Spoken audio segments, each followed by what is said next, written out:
Hi every one. இன்றைக்கி இந்த வீடியோவில் நம்ம மனிதவள மேலாண்மையினுடைய முக்கியத்துவம் தான் பார்க்க போகிறோம். இது ஒரு இம்பார்ட்டண்டான 5 மார்க் நமக்கு. ஸோ அதனால் கொஞ்சம் கவனிச்சுக்கிறீங்க. மனித வளம் அப்படின்னு சொல்லும்போது நமக்கு தெரியும், மனித வளம் அப்படின்னு நம்ம யாரை குறிப்பிடுறோம்? பணியாளர்கள், அந்த வேலையாட்கள் இருக்காங்கல்ல, அவங்கள நம்ம மனித வளம் அப்படின்னு சொல்லிட்டு குறிப்பிடுறோம். ஸோ மனிதர்கள் எல்லாருமே மனித வளம் கிடையாது. அகெயின் ஐ டெல் யூ, திருப்பி நான் சொல்கிறேன், மனிதர்கள் எல்லாருமே என்ன கிடையாது? மனித வளம் கிடையாது. யாருக்கு அந்த ஒரு ஸ்கில் இருக்கும், ஸ்கில் அப்படின்னு சொல்லும்போது நம்ம திறமை அப்படிங்கிறதா சொல்லுவோம். ஸோ இந்த திறமை, அப்புறம் அறிவு, ஸோ பிற என்ன சொல்கிறது, பிறரை போட்டி எதிர்கொள்ளக்கூடிய அந்த போட்டித்திறன், அவங்களுடைய செயல்திறன், இதெல்லாம் பெற்றிருக்காங்க பார்த்தீங்களா? ஸோ இவங்கள தான் நம்ம என்னென்னு சொல்கிறோம்? மனித வளம் அப்படிங்கிறதா சொல்கிறோம். ஸோ இந்த மனித வளத்தை நம்ம கையாளுறது தான், நிர்வகிக்கிறதா மனிதவள மேலாண்மை அப்படிங்கிறதா பார்த்துருந்தோம். ஸோ இதனுடைய முக்கியத்துவத்தை தான் நம்ம இன்றைக்கி 1 by 1 பார்க்க போகிறோம். சரி, முதலாவது பாருங்கள், மனித சக்தியை அடையாளம் காணுதல். ஸோ நம்மளுடைய நிறுவனம் இருக்குது அப்படின்னு சொன்னால், இந்த நிறுவனத்தில் எத்தனை நபர்கள் வேணும் அப்படிங்கிறத ஃபஸ்ட்டு அடையாளம் காணுவதற்கு நமக்கு மனிதவள மேலாண்மை முக்கியமானதாக இருக்குது அப்படிங்கிறதா பார்க்குறோம். உதாரணத்துக்கு, இப்போது ஒரு பள்ளியில் ஒரு ஆசிரியர் 4 பாடங்களை மட்டும்தான் அவங்களால கையாள முடியும். அப்படிங்கிறப்போ அவங்களுக்கு ஒரு 12 பாடங்கள் எடுக்கிறதுக்கு அவங்களுக்கு ஆள் தேவை. சரிங்களா? ஒரு ஆசிரியர்கள் தேவை. ஸோ இந்த மாதிரி 12 பாடங்கள் எடுக்கணும் அப்படின்னு சொன்னால், ஒரு பாடத்திற்கு 4 ஆசிரியர்கள் வீதம் 12 பாடங்களுக்கு எத்தனை ஆசிரியர் தேவை? 3 ஆசிரியர்கள் அவங்களுக்கு தேவைப்படுவாங்க. ஓகேவா?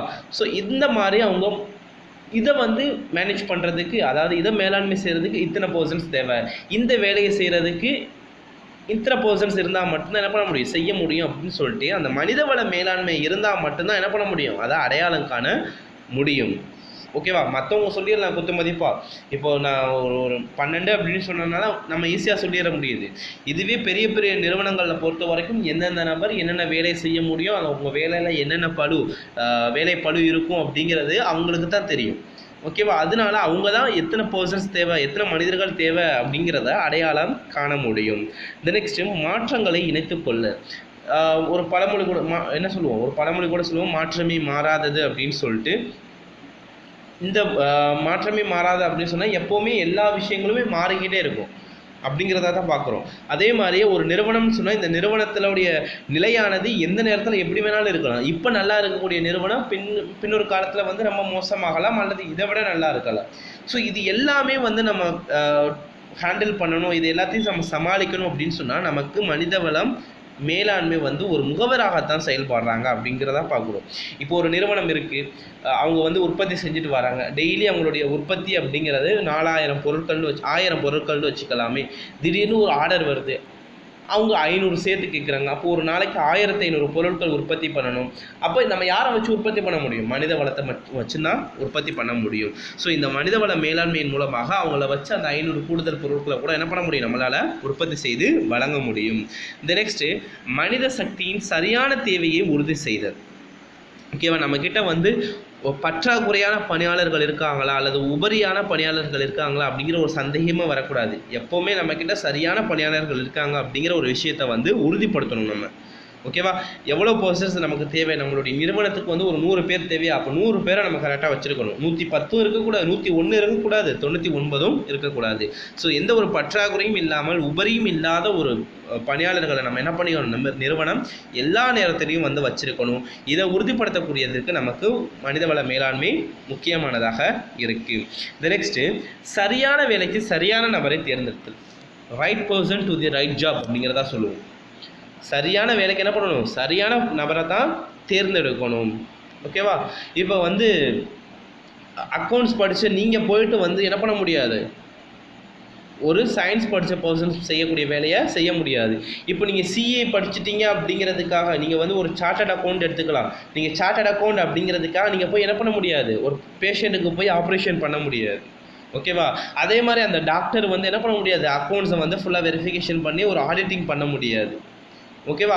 ஸோ எந்த நபர்கிட்ட எந்த வேலையை கொடுக்கணும், யாரை எந்த வேலைக்கு எடுக்கணும் அப்படிங்கிறத அந்த உறுதிப்படுத்தக்கூடியதாக யார் இருக்கா, மனிதவள மேலாண்மை தான் இருக்குது. அதனால தான் மனிதவள மேலாண்மை அப்படிங்கிறது முக்கியமானதாக கருதப்படுது. அவங்களுக்கு உயர் தகுதியும் இருக்கக்கூடாது, குறை தகுதியும் இருக்கக்கூடாது. சரியான போர்ஷனை சரியான வேலைக்கு நம்ம என்ன பண்ணணும், எடுத்துகிட்டு போயிட்டே இருக்கணும். இந்த நெக்ஸ்ட்டு திறன் மற்றும் அறிவை மேம்படுத்துதல். ஸோ நம்மக்கிட்ட பணியாற்றக்கூடிய அந்த பணியாளர்களுக்கு வரும்போது ஒரு அறிவோடு வருவான், அவன் வேலை பார்த்து ஒரு அறிவை கற்றுப்பான். ஆனால் வெளியே நம்மளை விட நல்லா டெக்னாலஜியாக ஒரு தொழில்நுட்பத்தில் பெரிய அளவில் போயிட்டுருப்பான். அதை பற்றின அறிவு அந்த பணியாளருக்கு இல்லாமல் போயிடும். அப்போ அவங்களுக்கு என்ன பண்ணணும், இந்த மாதிரி இந்த டெக்னாலஜிலாம் இருக்குடா அப்படின்னு சொல்லிட்டு அவங்களுக்கு அந்த அறிவை நம்ம என்ன பண்ணணும், வழங்கணும். அவங்களுடைய அறிவை நம்ம என்ன பண்ணணும், மேம்படுத்தணும். அதுக்கு நமக்கு மனிதவள மேலாண்மை முக்கியம். ஏன்னா மனிதவள மேலாண்மை அப்படின்னு சொல்லும்போது நார்மலாக வேலையை மட்டும் வாங்குறது கிடையாது, அவங்களுக்கு சரியான நேரத்தில் ட்ரைனிங் பயிற்சி அளிக்கணும். அவங்களுக்கு என்ன பண்ணி ஆகணும், அவங்க தொழிலில் ஈடுபட செய்யணும். அவங்களுடைய உடல்நலத்தை உறுதிப்படுத்தணும். அவங்களுக்கு தேவைப்படக்கூடிய எல்லா விஷயங்களையும் நம்ம செஞ்சு கொடுக்கணும். இதுதான் மனிதவள மேலாண்மை. ஓகேவா? அப்படிங்கிறப்போ இந்த மாதிரிலாம் ஒரு டெக்னாலஜி நம்மளுடைய தொழிலே வந்திருக்கு அப்படிங்கிற அந்த அறிவை நம்மளுடைய பணியாளருக்கு கொடுக்க வேண்டியது நம்ம மனிதவள மேலாண்மையினுடைய ஒரு கடமையாக இருக்குது. ஸோ அது வரைக்கும் நம்ம என்ன பண்ணணும், செஞ்சாகணும். இந்த நெக்ஸ்ட்டு பணியாளர்களின் செயல்திறன் மதிப்பிடுதல். ஸோ நம்ம பணியாளர்களுடைய செயல்திறன், இப்போ ஒரு பணியாளரை நான் வேலைக்கு எடுத்துட்டேன் அப்படின்னு சொன்னால் வேலைக்கு எடுத்ததோடு என்னுடைய வேலை முடிஞ்சிடாது. ஓகேவா? ஸோ அவங்க எந்த அளவுக்கு வேலை பார்க்குறாங்க, இது வரைக்கும் அவங்க என்ன வேலை பார்த்துருக்காங்க, அவங்க வேலை பார்த்ததுனால நம்மளுடைய நிறுவனத்திற்கு என்ன பயன் அப்படிங்கிறத மதிப்பிடணும். அவங்க நல்லா பணிபுரியவராக இருக்கிற பட்சத்தில் அவங்கள என்ன பண்ணுறோம், நம்ம ஓகே நீங்கள் நல்லா இது பண்ணுறீங்க அப்படின்னு சொல்லிட்டு நம்ம அப்ரிஷியேட் பண்ணணும். இல்லை ரொம்ப ஸ்லோவாக ரொம்ப வேலை பார்க்குறாங்க, இது வரைக்கும் அவங்களால எந்த ஒரு பெனிஃபிட், ரொம்ப அவங்களுடைய ஒர்க்கில் ரொம்ப டல்லாக இருக்குது அப்படின்னு சொன்னால் அவங்கள என்ன பண்ணணும், நம்ம ஒரு மோட்டிவேட் பண்ணணும், அவங்களுக்கு ஊக்கம் அளிக்கணும் அப்படிங்கிறதா தான் பார்க்குறோம். இப்போ ஒரு கிளாஸ் ரூம் இருக்குது. இப்போ இந்த கிளாஸ் ரூமுக்கு இது வரைக்கும் டீச்சிங் எக்ஸ்பீரியன்ஸே இல்லாத ஒரு டீச்சர் வரான்னு சொன்னால் பசங்க ரொம்ப இதாக நடந்துக்கிறாங்கன்னு சொன்னால் அவங்களுக்கு நம்ம பார்த்துட்டு என்ன பண்ணணும், ஓகே இந்த மாதிரி ஹேண்டில் பண்ணுங்கள், ஸ்டூடெண்ட்ஸை இந்த மாதிரி நீங்கள் ஹேண்டில் பண்ணிங்கன்னு சொன்னால் அவங்க அமைதியாக இருப்பாங்க, ஒபே பண்ணுவாங்க. அப்படிங்கிறத நம்ம என்ன பண்ணுறோம், ஒரு ஊக்கம் அளிக்கணும். இல்லை அவங்க நல்லா கண்ட்ரோல்டாக இருக்காங்க, நல்லா படிக்கிறாங்க அப்படின்னு சொன்னால் அவங்கள அந்த பர்டிகுலர் டீச்சரை நம்ம என்ன பண்ணி ஆகணும், அப்ரிஷியேட் பண்ணணும். அவங்களுடைய செயல்திறனை இந்த விஷயங்களை நம்ம என்ன பண்ணுறோம், மதிப்பிடுறோம். நார்மலாக நமக்கு எப்படி ஒரு ஸ்டூடெண்ட்டை மதிப்பிடுறதுக்கு குவார்ட்டர்லி எக்ஸாம், ஹாஃபர்லி எக்ஸாம் அப்படின்னு சொல்லிட்டு ஒரு குறிப்பிட்ட கால இடைவெளியில் எக்ஸாம்ஸ் கண்டக்ட் பண்ணி இத்தனை மார்க்ஸ் எடுக்கிறாங்க, அப்போ இவங்க நல்லா படிக்கிறவங்க, எபோ 80 ஓகே இவங்க நல்லா படிக்கிறாங்க, ஒரு 60+ ஓகே இவங்க ஒரு ஆவரேஜ் அப்படிங்கிற மாதிரி நம்ம டிஃபைன் பண்ணுறோம் பார்த்தீங்களா. ஸோ இதே மாதிரி தான் ஒரு பணியாளரையும் நம்ம என்ன பண்ணணும், அவங்களுடைய செயல்திறனையும் மதிப்பிடணும் அப்படிங்கிறதா பார்க்குறோம். இந்த நெக்ஸ்ட்டு போட்டி நன்மைகளை மேம்படுத்துதல். நிறுவனங்கள் தகுதி வாய்ந்த மற்றும் போட்டி சூழலை எதிர்கொள்ளும் பணியாளர்களை கொண்டிருந்தால் மட்டுமே உலகளாவிய போட்டி சந்தையில் நன்மையை உண்மையில் பெற முடியும். ஓகேவா? ஸோ நம்ம கிட்ட இருக்கக்கூடிய பணியாளர் ஒரு என்ன சொல்கிறது, மற்ற நிறுவனங்களை போட்டி போடக்கூடிய அளவுக்கு அவங்களுக்கு டேலண்ட் இருக்கும். அதனால தான் சொன்னோம் முன்னாடியே, அந்த மனித வளம் அப்படிங்கிறத பார்க்குறப்போ போட்டித்திறன் அப்படிங்கிறது கூட என்னது, ஒரு பெற்றவங்க கூட ஒரு மனித வளமாக வராங்க அப்படின்னு சொல்லிட்டு. ஓகேவா? ஸோ இப்போ ஏ அப்படின்னு சொல்லக்கூடிய ஒரு பர்சன் இருக்காங்க, இவங்க இப்போ நல்லா ரொம்ப டேலண்டடாக இருக்காங்க. அப்படிங்கிற பட்சத்தில் அவங்கள விட இன்னும் கொஞ்சம் டேலண்ட்டாக வேற ஒரு நிறுவனம் பணியாளரை வச்சுருக்காங்க, இவங்களும் பிஸ்னஸ் பண்ணிட்டு வராங்க. அப்படிங்கிறப்போ 2 பேருக்கிட்டையுமே நல்ல டேலண்டடான பர்சன்ஸ் இருக்கிறப்போ இவங்கள வச்சு நம்ம என்ன பண்ண முடியும், நம்ம பிஸ்னஸில் சக்சீட் ஆக முடியும், அதை வச்சு நம்ம முன்னேற முடியும். ஸோ இதுக்கு நம்ம என்ன பண்ணணும், அந்த பணியாளர்களிடையே ஒரு போட்டித்தன்மையை அவங்களுக்கு நம்ம வழங்கணும். ஓகேவா? அவங்கள நம்ம துரிதமாக அந்த வேலையை செய்கிறதுக்கு நம்ம அவங்கள தயார்படுத்தணும். அப்போ தான் ஒரு நிறுவனம் என்ன பண்ண முடியும், வேகமாக வளர்ச்சி அடைய முடியும். ஸோ இதெல்லாம் எப்படி சாத்தியம் அப்படின்னு சொன்னால் அவங்கள நம்ம என்ன பண்ணுறது, ஊக்கம் கொடுக்கறது தான். ஓகேவா? இந்த நெக்ஸ்ட்டு சிறந்த பணியாளர்களுக்கு ஊக்கத்தொகை மற்றும் மேலூதியம் வழங்க. இது ஒரு பாயிண்ட்ப்பா, சரிங்க. அதாவது யார் நல்லா வேலை பார்க்குறாங்களோ அந்த மாதிரியான பணியாளர்களை பார்த்து நம்ம என்ன பண்ணணும், அவங்களுக்கு ஊக்கத்தொகை வழங்கணும் அல்லது மேலூதியம் வழங்கணும். போனஸ் கொடுப்போம்ல, ஸோ இந்த போனஸ் இன்சென்டிவ்ஸ் அப்படின்னு சொல்லுவோம். டார்கெட்லாம் சில பேர் ஃபிக்ஸ் பண்ணியிருப்பாங்க, நிறைய நம்ம கேட்டிருப்போம். நம்ம அண்ணன் தம்பிலாம் அண்ணா அக்காலாம் என்ன பண்ணியிருப்பாங்க, ஒர்க் பண்ணியிருப்பாங்க. ஸோ இந்த மாதிரி டார்கெட் ஃபிக்ஸ் பண்ணியிருக்காங்க, ஏன்னா ஒரே தலைவலியாக இருக்குது, ஒரே அந்த டார்கெட் சொல்லிட்டு டார்ச்சர் பண்ணுறாங்க அப்படிலாம் சொல்லி கேள்விப்பட்டிருப்போம். அந்த மாதிரி டார்கெட்டை அவங்க அச்சீவ் பண்ணும்போது என்ன பண்ணுவாங்க, அவங்களுக்கு இன்சென்டிவ்ஸ் கொடுப்பாங்க. ஓகேவா? அவங்களோட சம்பளத்தை விட கூடுதலான தொகையை என்ன பண்ணுவாங்க, அவங்களுக்கு ஊதியமாக வழங்குவாங்க. ஸோ ஏன் வழங்குறாங்க? அவங்கள ஒரு மோட்டிவேட் பண்ணுறாங்க. ஓகே, நம்ம வேலை பார்த்துருக்கோம், நம்ம இந்த டார்கெட் அச்சீவ் பண்ணதுனால நமக்கு இவ்வளோ ஒரு ஊக்கத்தொகை கிடச்சிருக்கு, நெக்ஸ்ட் டைம் நம்ம இதே மாதிரி பர்ஃபார்ம் பண்ணணும் அப்படின்னு சொல்லிட்டு அவங்களுக்குள்ளே ஒரு உத்வேகம் வரும். அதனால தான். சரிங்களா? நெக்ஸ்ட்டு,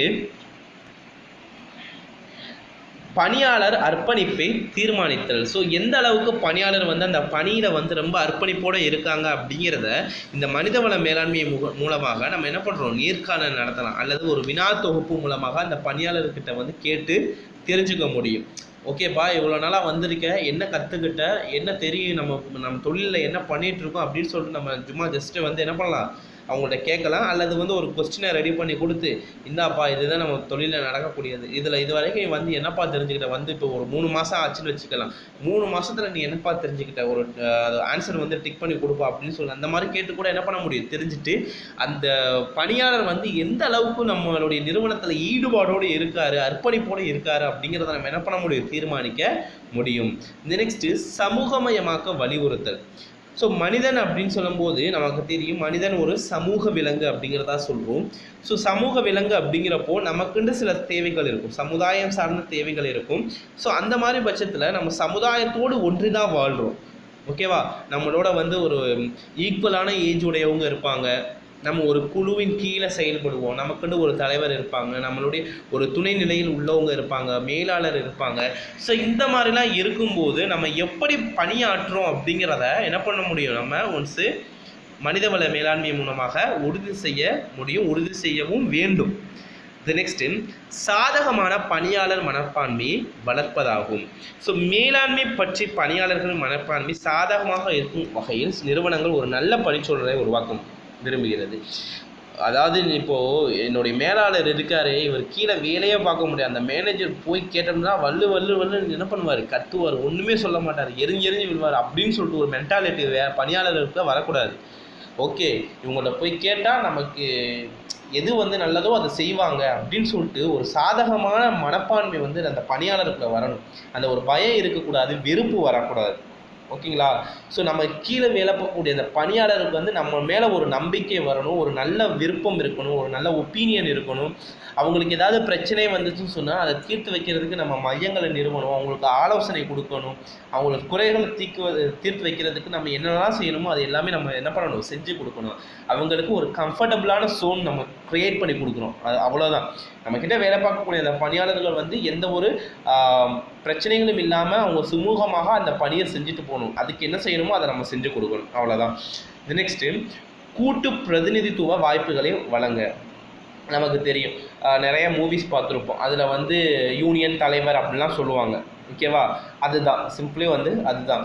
அதாவது நம்ம மனிதவள மேலாண்மை மூலமாக என்ன பண்ணுறோம், அந்த பணியாளர்கள் எல்லாருமே சேர்ந்து வந்து என்ன பண்ண முடியும், ஒரு அவங்களில் இருந்து ஒரு பிரதிநிதியை தேர்ந்தெடுத்து, ஒரு யூனியன் தலைவரை தேர்ந்தெடுத்து அவங்களுடைய சார்பாக ஒரு பிரதிநிதியாக அவங்க நியமிக்கலாம். ஏன் அப்படின்னு சொன்னால், அவங்களுக்கு ஏதாவது ப்ராப்ளம்ஸ் இருந்துச்சுன்னு சொன்னால் எல்லாரும் வராமல் அந்த பிரதிநிதி மூலமாக அவங்களுடைய ப்ராப்ளத்தை வந்து சீக்கிரம் வந்து தீர்வு காண முடியும் அப்படிங்கிறதுக்காகத்தான். இது எல்லாமே மனிதவள மேலாண்மையின் மூலமாகத்தான் நிறைவேறுது அப்படிங்கிறதாக கூறுறோம். ஓகேவா? இது உங்களுக்கு புரிஞ்சிருக்குன்னு சொல்லிட்டு நம்புகிறேன். தேங்க்யூ ஸோ மச் ஃபார் வாட்சிங்.